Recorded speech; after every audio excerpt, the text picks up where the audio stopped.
इल्ली और घुन की कहानी।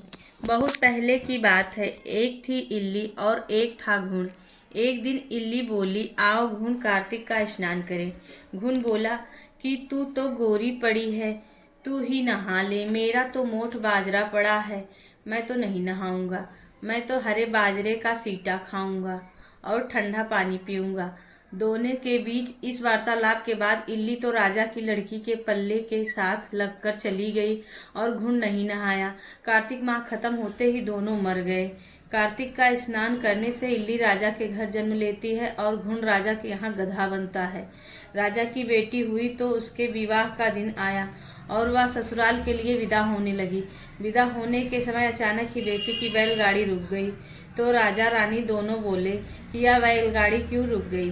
बेटी, तुझे जो मांगना है मांग ले। लड़की बोली कि मुझे यह गधा चाहिए। यह सुन राजा रानी बोले कि यह क्या मांगा है, कुछ और मांग ले। यह भी कोई मांगने की चीज है। लड़की अपनी बात पर अड़ गई और बोली, मुझे तो यह गधा ही चाहिए। लड़की की बात सुन गधा खुदक खुदक कर भागने लगा और लड़की के साथ वह भी चला गया। महल जाकर लड़की ने उसे नीचे ही सीढ़ी से बांध दिया। एक दिन लड़की सीढ़ी से उतरने लगी तो गधे ने कहा कि ऐ सुंदरी, मुझे पानी पिला दे। तब लड़की बोली, जब तूने कहा था कि आ कार्तिक नहा ले, तूने मना कर दिया। तूने कहा कि मैं तो बाजरा खाऊंगा और ठंडा पानी पीऊंगा। लड़की और गधे की वार्तालाप उसकी देवरानी जेठानी सुन रही थी। वह दोनों अपने देवर के पास गई और बोली कि तुम ये किस जादूगरनी से ब्याह कर लाए हो, यह तो जानवरों से बात करती है।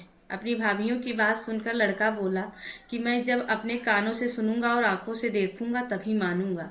अगले दिन वह सीढ़ी पर छिपकर बैठ गया।